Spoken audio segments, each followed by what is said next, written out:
Welcome, everybody. My name is Joel Junker, and I am a Senior Vice President partner at Cameron Brooks. And in this webinar, I have three fantastic Cameron Brooks alumni from broad industries and experience to talk about the business analysis career field. Just before we jumped on, I was sharing with them that I think the business analysis career field is actually one of the ones that are probably the most misunderstood because it's so broad and has a lot of different career fields or careers that fall underneath it. But the goal here is to spend 45 minutes, maybe up to an hour, so you can hear from the alumni about their experience in the different career fields that relate to business analysis and also why they chose it. So we're going to talk a little bit about the career field itself. We'll talk about some of the misconceptions of it, the key connecting points or attributes if you're interested. It kind of depends on where you're watching this. If you're coming to a conference soon, like how you want to connect to it. If you're thinking about if you'd want to interview for it, maybe what are the attributes that cause people to do well? And then what are some of the sample industries and positions? And there's a really good chance that this is the agenda. And after introductions, we pivot off of this all together just to get into a really good roundtable of what actually happens in the day in the life. So I'm not going to introduce you all since you know yourselves better, and you could talk about your story. So we're going to start with Nick. Go first and just tell the group and all the listeners a little bit about you and your role. Sure. Yeah, happy to. Thanks, Joel. Thanks for having me. As Joel mentioned, I'm Nick Sakalis. Grew up in central Pennsylvania. You can see a couple things on the page here. Went to the Naval Academy, selected aviation. So I was a Navy pilot for about 10 years, flew P3s, EP3s, so nothing super cool. Unfortunately, people hear, oh, Navy pilot, tell me all about it. It's like, well, not what you've seen in the movies. But yeah, had a great time doing that, and then was fortunate to partner with Cameron Brooks back in 2015. Kind of hard to say that out loud at this point, but yeah, I've been with Liberty Advisor Group ever since, so going on 9 years now. I'm a principal consultant with Liberty. So it's a project oriented career and role. So I've been fortunate to work on different projects, different client industries that I'm sure we'll get into. But most recently, last couple of years, I've been supporting our M&A transaction services practice area. So working a lot with private equity firms, most commonly around buy side technology diligence. So helping to analyze prospective investments in their respective IT departments, which includes more technical areas as well as some point of view on the IT organization, capabilities that they have, as well as the financial side, levels of investment, levels of anticipated investment under new ownership, et cetera. So, yeah, fairly dynamic. Every day is a little bit different. So been thoroughly enjoying that. So good to be here. Yeah, sure. I didn't even think about that, Nick. From your perspective, you probably can talk a lot about different business analysis types of careers from your role of the people you interact with as well. So that's great. Thank you. So Teddy, we're going to throw this back over to you and share the listeners a little bit about you. Thanks, Joel. Happy to be here. Teddy Ivanko. I went through the Cameron Brooks program, I believe in 2020 is when we first partnered, and then I went to the January 22 conference. I was an Army pilot, a West Point grad of 2014, and I flew Black Hawk helicopters doing the medevac mission for about 8 years. So I do think I flew something cool in my time in the military, unlike Nick there, but can't pass opportunity to give a Navy grad a hard time. Yeah. So fresh out of Cameron Brooks, I joined NextEra Energy Resources, which, to be honest, when I went through the conference, it was one of those companies that I had absolutely never heard of and had no idea what they did. And now being with the company, the running joke we always make is we're the largest company that no one's ever heard of, being that we're a Fortune 200 company, about 160 billion market cap. So it is a very large company, and joined the team doing renewable energy project development. really solar and battery storage projects all along the Southeast region. And then about a month ago, I switched roles over to our M&A team, which really kind of got me more into this business analyst style mentality with the company. And it's, something I never thought I'd end up doing when I joined it, and it just all worked out the way. And now I'm in that role and really enjoying it so far. To do a lot of analysis of different portfolios and projects with other development shops across the U.S. Really enjoying it and very happy to be with the company. Yeah, I think that one of the reason why we appreciate you taking the invitation to be here, Teddy, with your business development aspect of it, it brings another unique flavor that the business analysis career field. Like sometimes people have this perception that business analysis is just sitting at a desk and just crunching numbers all day. And yet there's an element to that for you, but there's also this other engagement with people. And certainly Nick does that as well. But I think we're going to know this is a great segue into Mike, because a lot of people think finance would be just sitting at a desk and just crunching numbers all day, but it's not. So, Mike, we're happy that you're here as well to share a little bit about your experience with Johnson & Johnson, the corporate finance career field.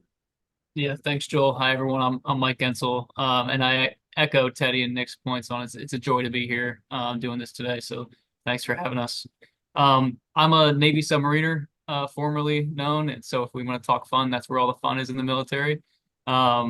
But yeah, I grew up in northeastern Pennsylvania, went to college not too far from home at Bloomsburg University. I graduated with a mathematics mathematics degree, and then went into the Navy submarine field.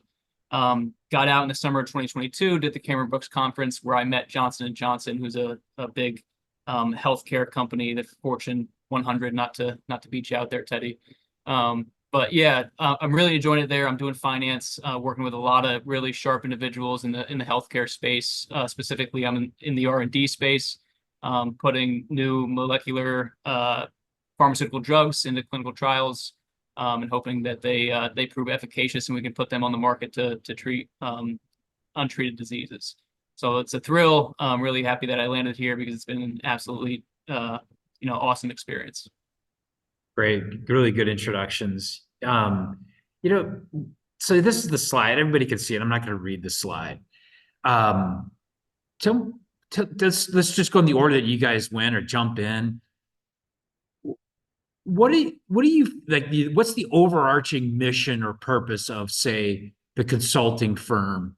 Both, Nick, you could talk about both internal, because you probably work with a lot of internal business analysis organizations, the people that are looking across the company as well, maybe doing internal consulting. Like, what is it that your career field does, and why is it important? I think, yeah, Joel, it's a good question. I mean, when I looked at this list, the second bullet is the one that really jumps off the page to me. I read a statistic recently that said that the amount of data that businesses process or generate and process by 2025 will be triple the amount that it was in 2020. And there's just so much information that is available these days that we're almost trying to play catch up a little bit with, well, what are the right questions that we should be asking? Right. Every company, small companies, big companies, they've got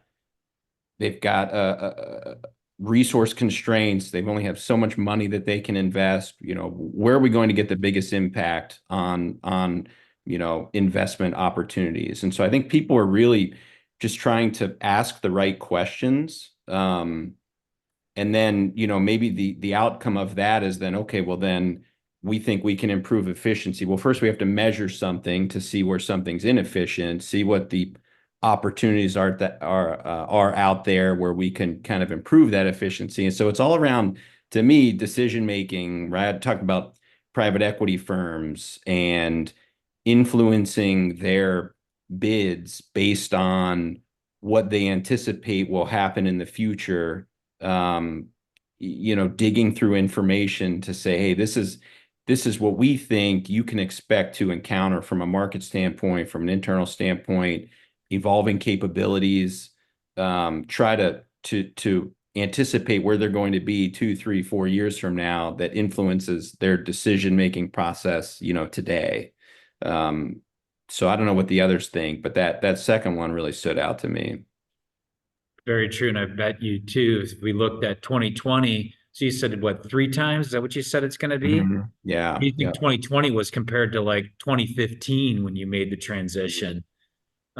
Because back when you were coming through, we were talking about data analytics, and now it's all around artificial intelligence with the data analytics. We weren't even talking about artificial intelligence back then, but maybe that's a good point. Just like Teddy, or let's just go, Teddy, jump in and what would you say, either your role or just kind of think about the business analysis role? How would you explain it to a junior officer or to yourself when you were making the transition thinking about the transition a few years ago?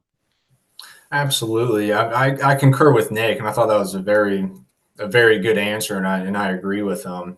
Something that came to mind when I was looking at this slide is really, I kind of think of it as using data or analyzing that data to help shape and make business decisions.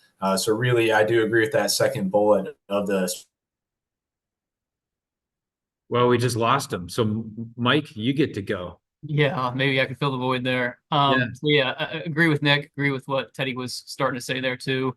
I would really kind of summarize it as being an advocate to the decision making going on in your business unit, right? And what an interesting time it is right now to be in business analysis with all these economic headwinds that we're facing.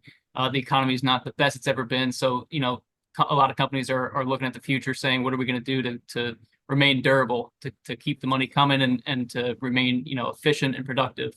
And so, that doesn't come without a level of creativity. And as in the business analysis field, you have to be an advisor to that creativity and be a proponent to that creativity. So what a really interesting time to be in this field with all of those considerations.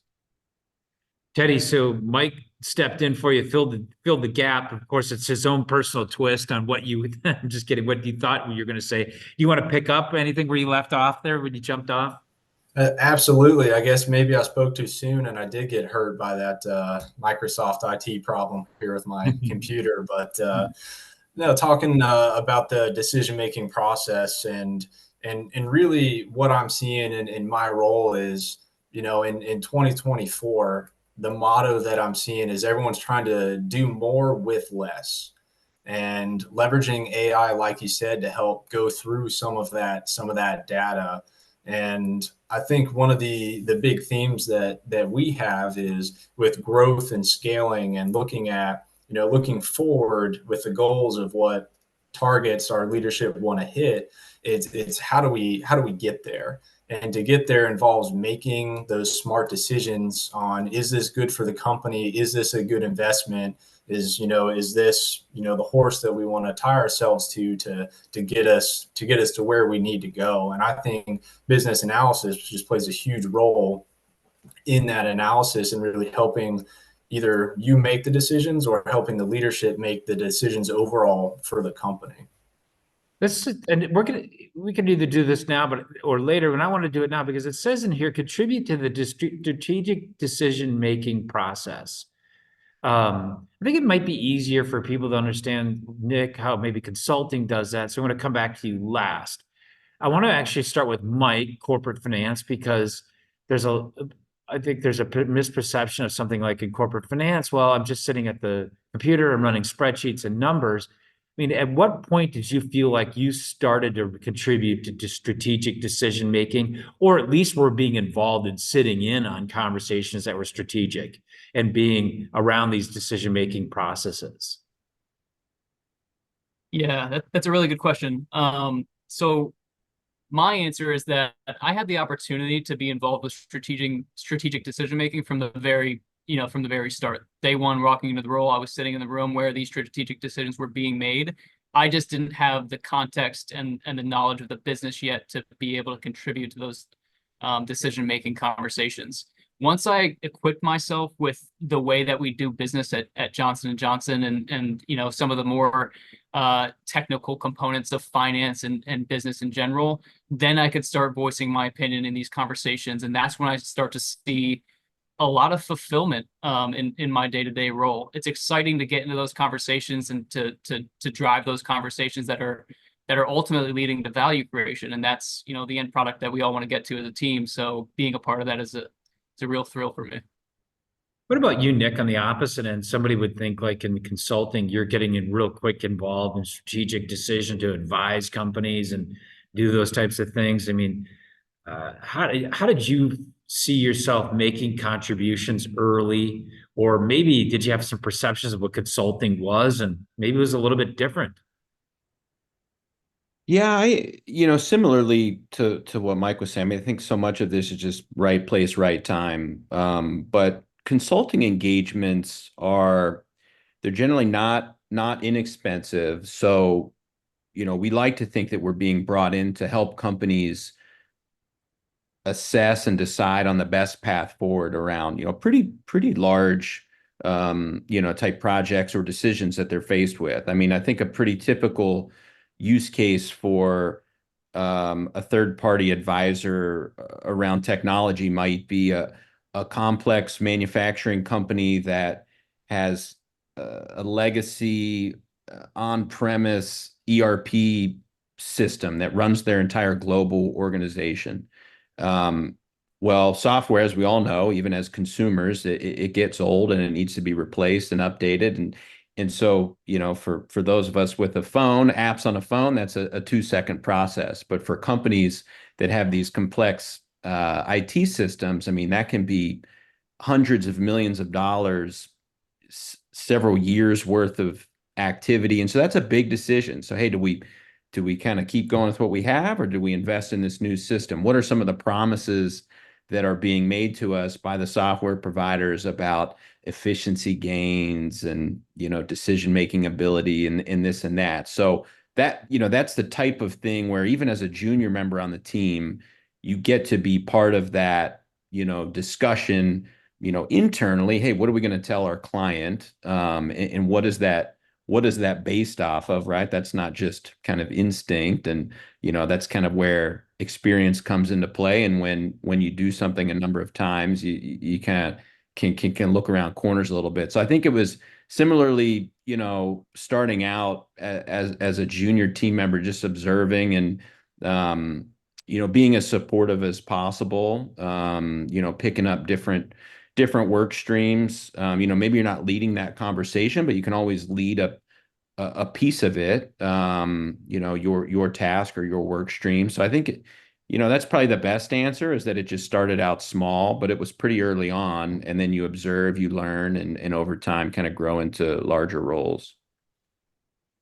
Sounds good. Let's go to this next slide here and pick up. And so this is a great segue, actually, excellent segue, because we were talking about a misperception of, I think these are the biggest ones we hear. It's not developmental, and I think we just addressed that. You're involved in strategic decision making. You have upside. There's a career path. So let's go I'd love to go over to Teddy, start with first. It's sitting behind a desk, crunching numbers all day. I'll only do analytical work in my career. Tell me about this balance of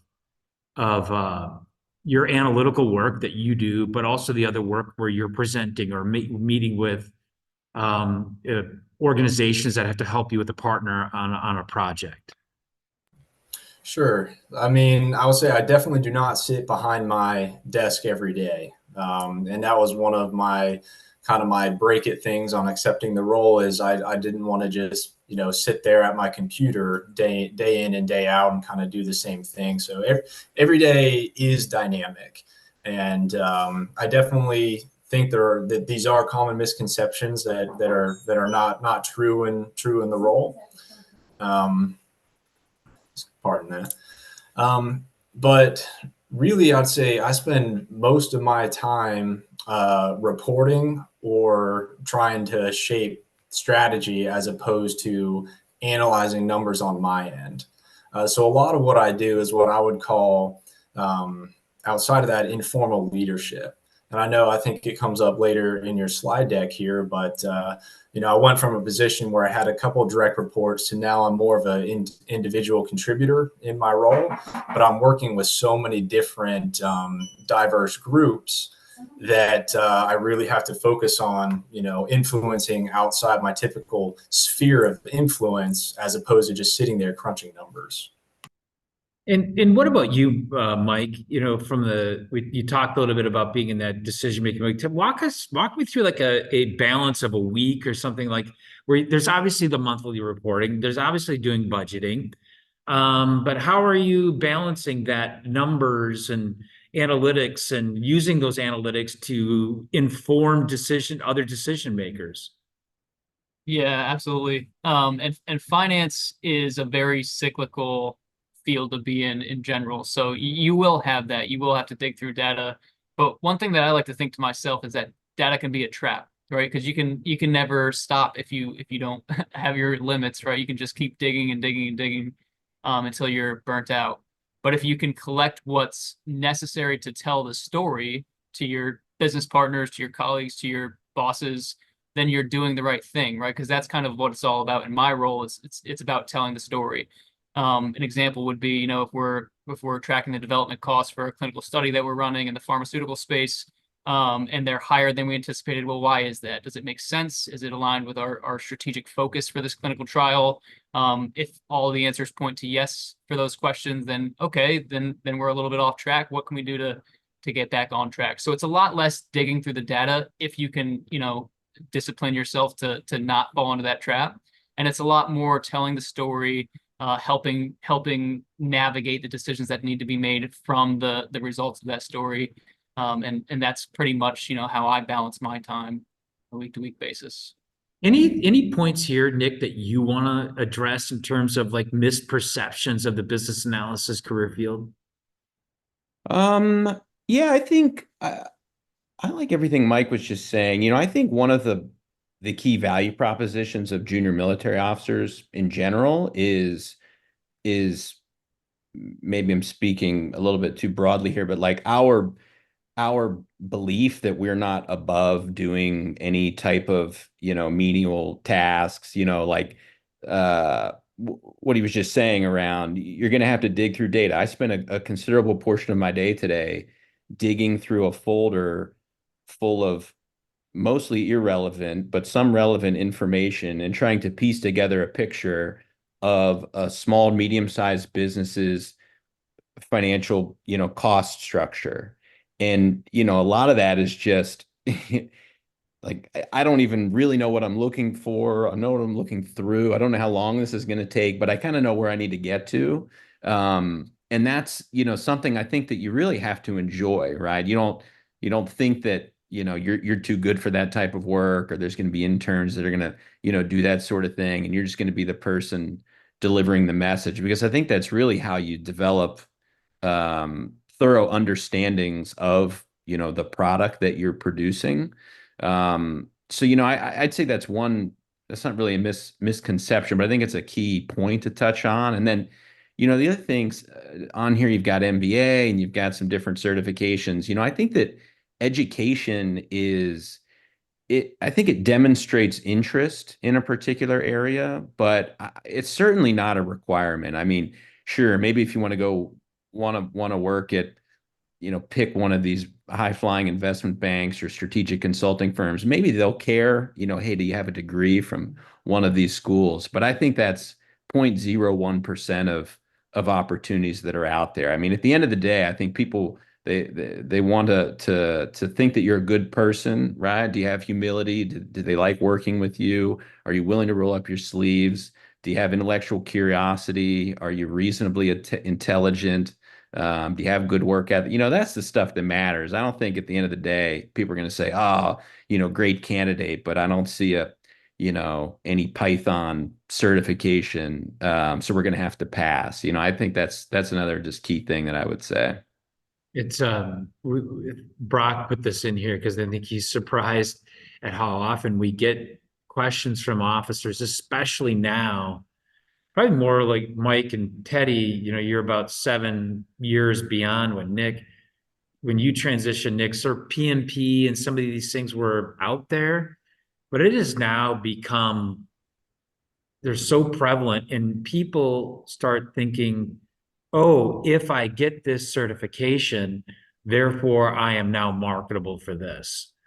And so how many people you think have that certification out there? There's people without even college degrees have those certifications. And so, yes, those are good tools to know, but in the end, they're a tool. They're not a ticket towards something.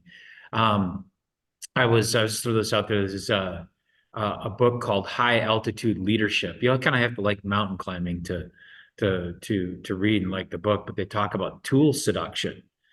And you get into these mountain climbers, and yeah, sure, you need crampons and an ice axe, but the most expensive crampons and the most expensive ice axe aren't going to get you to the top of the mountain. You need one. You need to know it. You need to know how to use it. But the best of the best is not going to help you ultimately get to the mountain. So you get seduced to, hey, I got the tool. It's going to help me be there. And so we're constantly telling people it's more about the way you think. You know, Nick, you're talking about this. Mike, you talked about it too. I like to dig into the puzzle. I like to see how it's there. I like to see how it fits together. There's bent towards that, which is a great point. I don't know that people picked up on this, Mike. You're a math major doing finance. You didn't probably know a lot about general ledger and or net present value or discounted cash flow or those types of things, but you had the analytical bent towards it. So this is some, I just wanted to jump in there on those. And I want to, Mike, you took yourself off mute. Do you have anything you want to add on to that? And I'm going to go to Teddy to speak anything on this slide as well. No, yeah, I was just going to say absolutely to your point about, being a math major now in a finance role. Well, before I was in this finance role, I was a nuclear submarine officer, and I didn't have a background for that either. It really is, I would have to estimate 98%. Just your will to go and figure out, what you need to learn and then learn it and stay agile really is the key to success from what I've seen with my professional experiences. So yeah, I just wanted to emphasize your point there, Joel.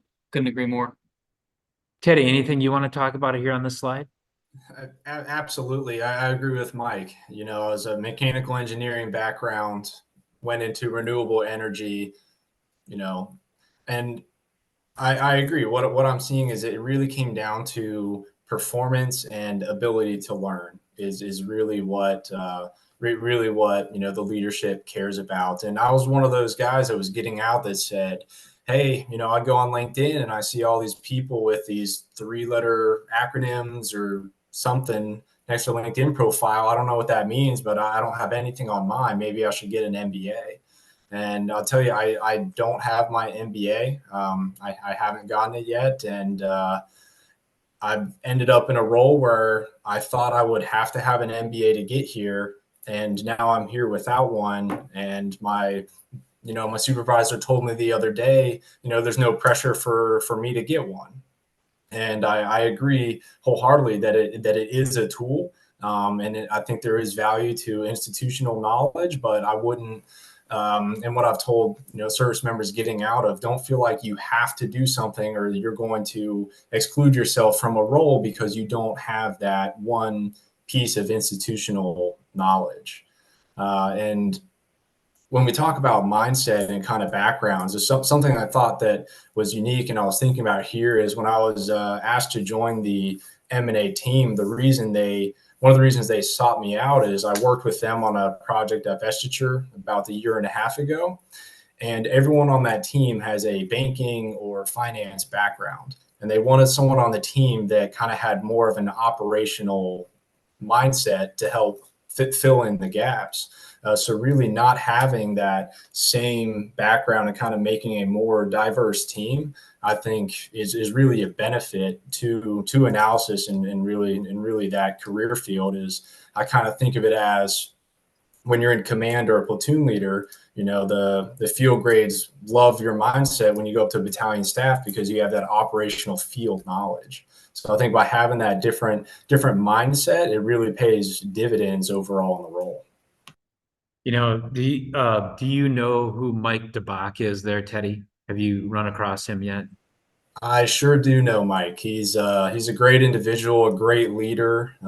Whenever I hear him speak, he's not asking me to charge up a hill, but I would do it when he's done with his speech. Mike is like a 2004 Cameron Brooks alumnus, and he went to work for Florida Power and Light to start with, so the more the traditional side. And then he's been back and forth with NextEra and FPL and one of the very top executive there now.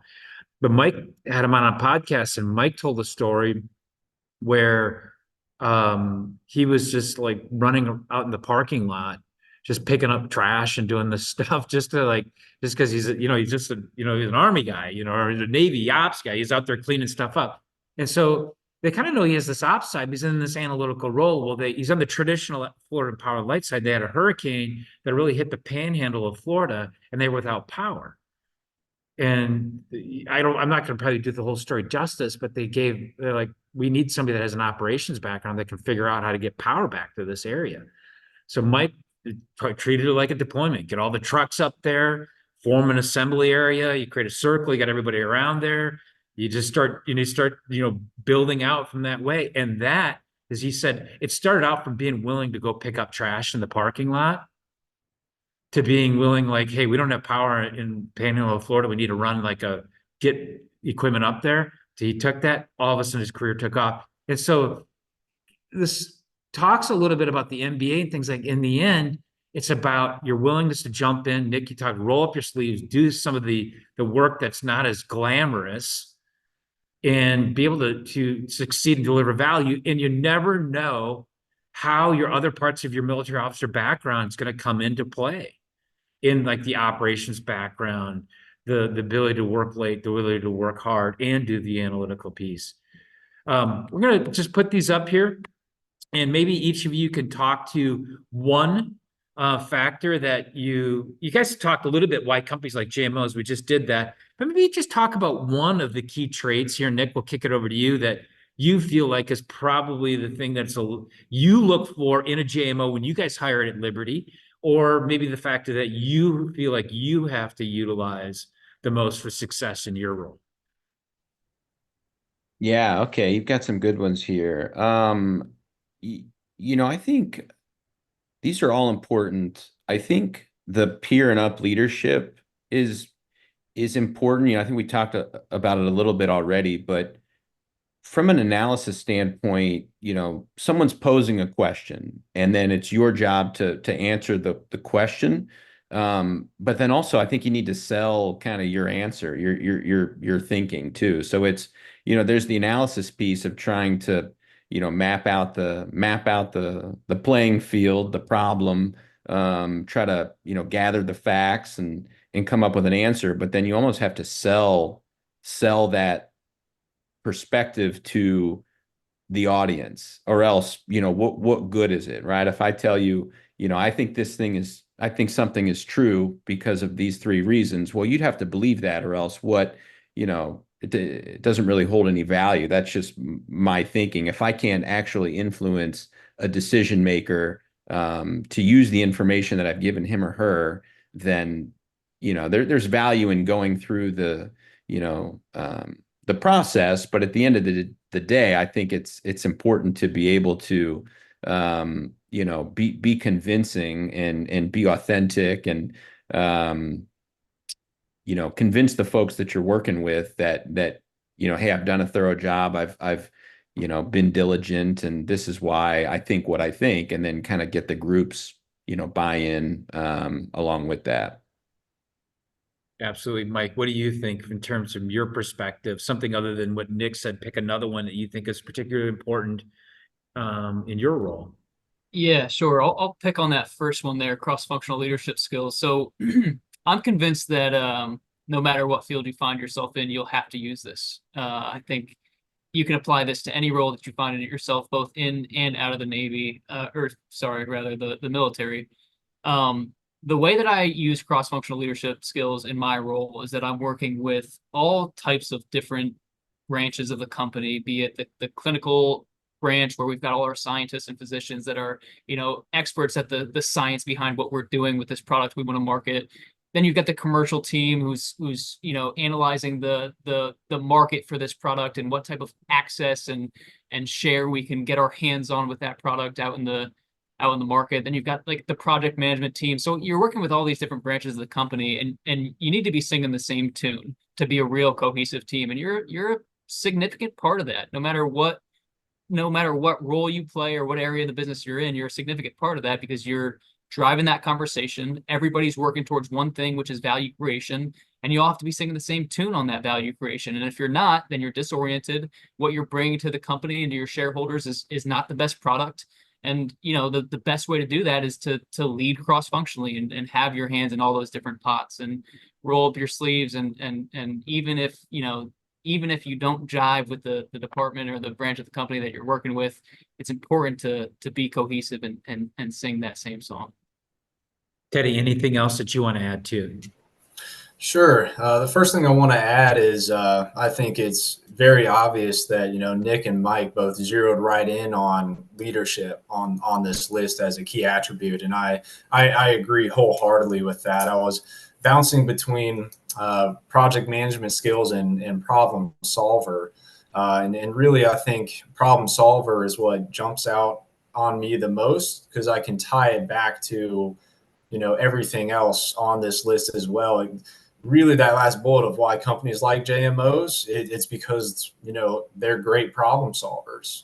I think there's something to be said of operating under the commander's intent, and that's kind of what I see the most successful people doing in my company around, is they understand the goal, and there's a problem for them to solve to get there, whether that's a large national strategic goal that, like I said, Mike DeBach is working on as the national vice president, or if it's a resource goal in a certain state for a demand for a utility company.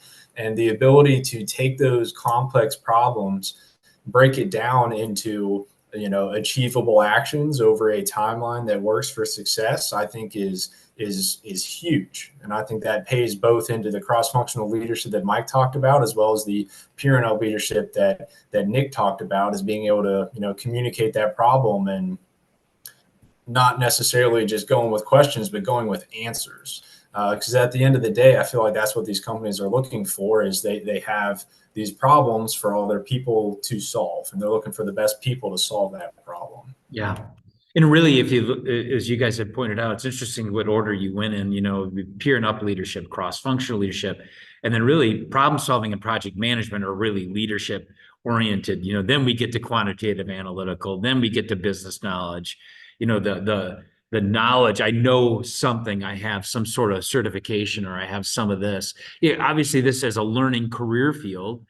All of them are your development candidate. You always have to keep learning. As Nick said, in your years here, we're going to have 3 times as much information. So we're constantly having to learn. But in the end, companies hire junior officers because of the leadership. So let's just take this slide, go. You don't have to answer all of these questions. But maybe just would stop the share for just a second and take a few minutes, and we'll start with Nick. Why did you choose this career field? What was compelling for you? And then maybe just walk us through, like, if your 3-minute, maybe a little even less than that, I don't have time. Like, what do you do? And you've said that a little bit, so maybe you should just say more of like, why did you choose it? Because I think you actually already have talked a lot about what you do. Yeah, sure. I think one of the main things that drew me to consulting, again, I mentioned at the outset that it's project based, and so I found that to be intriguing. Again, and I think this is probably outdated thinking that in non-consulting, I mean, we've just heard it from Teddy and Mike, that in non-consulting career fields, they could be fairly repetitive, and I'm just going to be doing the same thing over and over, right? Day after day, month after month. And so I wanted a little bit more of a dynamic environment. I think we get used to that in the military. And so that's an aspect that I enjoyed from my time in the Navy, and wanted to continue in that type of, just maybe not always extremely fast paced, but a little bit faster paced, type environment. So I was drawn, I think, to the project nature of it. I didn't know what type of industry I wanted to work in, or even what type of role maybe I wanted to do. And so I thought that consulting would be a good way to compress a lot of experience into, maybe a little bit less time. Again, I had this I don't think that it was justified at the time, but I had this thought that said, gosh, here I am almost 10 years out of college, and I feel like I'm going to be playing, catch up. I got to make up for this 10 years of time that I, was in the Navy, even though you're developing obviously critical skills in the military as well. So I thought that consulting, offered me a good opportunity to continue to work in a fast-paced environment, and to see a lot of different companies, different cultures, different industries. So I'd say those were the things that drew me to it. Yeah, one of the things I really liked how you pointed and you balanced this too is that you chose it for the variety of the work, and yet Mike and Teddy have really addressed that as well as how much a variety of things that they get involved. I think that's a good for why consulting. But it's also good point out to the listeners that there's really not many developmental career fields, if any, that are really this mundane routine thing out there. And I think that there's a misperception that just we talked about digging your head in data all the time, yet there is just a lot of variety there. But Mike, we'll go over to you. Why did you pick corporate finance? Maybe it was that excellent briefing that I gave you. I hope that was probably one that gave Well, you. it's funny that you say that, Joel, because I'll never forget this. On the job description that you guys send out on J&J, I saw the words "have a seat at the table" for strategic decision making, value creation, all things we've been talking about today. And that really attracted me. I wanted to be a part of the decision making. I wanted to sit at the table with business leaders that are ultimately responsible for profit and loss, right? Creating valuable investments for the company and for the shareholders. I wanted to be a part of that. But the thing that interested me most, or maybe drew me to this role most, was the competitive nature of it. I understood the role to be very, very, very competitive, just based on my independent research on the company and the branch of business there. And that's exactly what I wanted. I wanted to be in a competitive environment where I could compete with my peers and my colleagues, and ultimately, remind myself on a day-to-day basis that I'm here to deliver on the things that I'm committing to deliver on, and hopefully outwork and out deliver on those commitments in comparison to my peers and my colleagues. And that's exactly what I have. This role is very competitive. I wouldn't call it cutthroat. It's very friendly. I have great colleagues and great bosses, but it's exactly what I was looking for in the context of that competitive edge. Yeah, great. Thank you. Yeah, good point. We do have that written on the J&J seat at the table. Teddy. Yeah, so for me, I think I kind of see this in two lenses. First being, the position I took outside of Cameron Brooks was, like we talked about earlier, more that business development position of project management. And really, when I was, looking for that role, I wanted that autonomous position with ownership that, like Nick said, was dynamic. I wasn't doing the same thing, and really for me personally, it was something to where, coming out of the military, I still wanted a career where I could look in the mirror at the end of the day and still be, proud of what I do, at the end of the work week. So I did the business development for a couple years, and that's exactly what it was. Developing those renewable projects in those different communities, and then I got to work with a bunch of different groups within Nextera, since it is such a large company. One of those being the M&A team, which is really more of this business analyst role where I'm in now, and I was fortunate to have the opportunity come up to join that team, and I really do see it as an opportunity because it's a different lens of the company, and it's a different set of skills. And my customers now are different development shops as opposed to utility companies, and it's a whole lot more of a completely different thing. So it goes back to the constant learning, and every day is something different. And I kind of have this gauge for myself every quarter. I kind of look back and say, how am I different, or what have I learned now that I didn't know 3 months ago? And so far, every quarter, there's just been something new every time. That's, looking back, I can really see, the growth over the past couple of years at the company. And this business analyst role is no different. It's just an opportunity to, learn a whole new skill set that, helps and aligns with my goals, here at the company. So we're just going to quickly go through some of these slides. I'll probably just talk a little bit about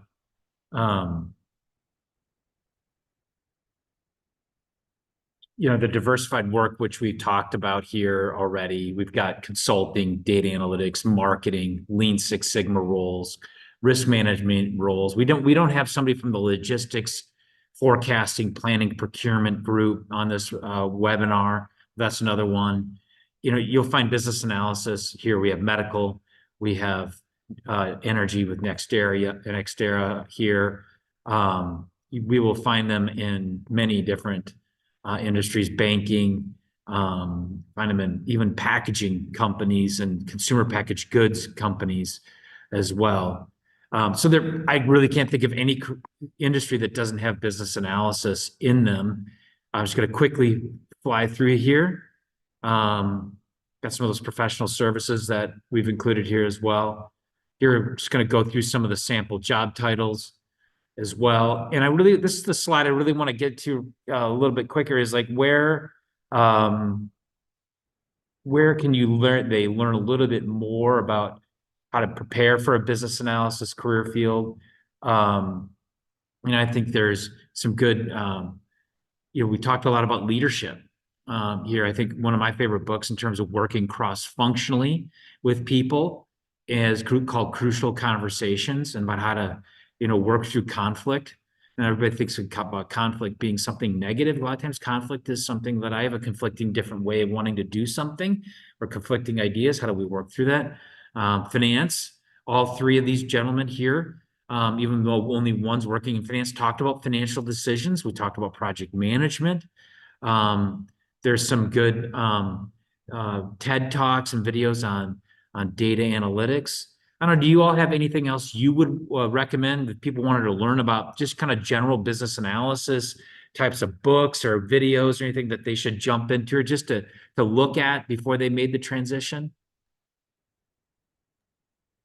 One suggestion I might have is just trying to research a little bit, different KPIs and measures of performance for certain areas. I mean, everything is measured nowadays. So I don't care what department you work in, what company you work in, like everything is measured. And so I would just, encourage people to try to look into it a little bit. Manufacturing throughput, right? How do companies who make things, how do they kind of measure the effectiveness of their processes? We think about, right, on the consumer side, what Amazon is able to do from a distribution standpoint. I mean, I would say if you're interested in a particular area, just look into how performance is measured. I'm sure there's an unlimited number of resources out there, but I think that'll help to give a sense of, the type of analysis that companies do to try to understand where there's opportunities to make improvements. And to your point earlier, Joel, that's every function. That's finance, that's operations, that's marketing, that's technology. I mean, you name it. So that'd be my suggestion. Yeah, absolutely. And there's a book that I've read a little bit about, and I've had people talk about it, called Measure What Matters, by John Doerr. And I haven't read the book, so I'm not necessarily endorsing it. But I've had candidates I haven't had an alum, but I've had candidates talk about they've read it. And back to the thing is like, what drives your organization? And figure out what's driving your organization. How do you measure it? So let's start measuring, because once we start measuring, we can start driving things to make improvements to it. Mike, anything that you would add? Somebody said you and Teddy, you just made the transition. Is anything that if you look back like a few years ago, man, I wish I kind of would have done a little bit more of this before I got into the business world? Yeah, I would just offer, just like we're doing here with the three of these individuals, is reach out to people that are currently in those roles and talk to them. It's the most productive and efficient way to collect information.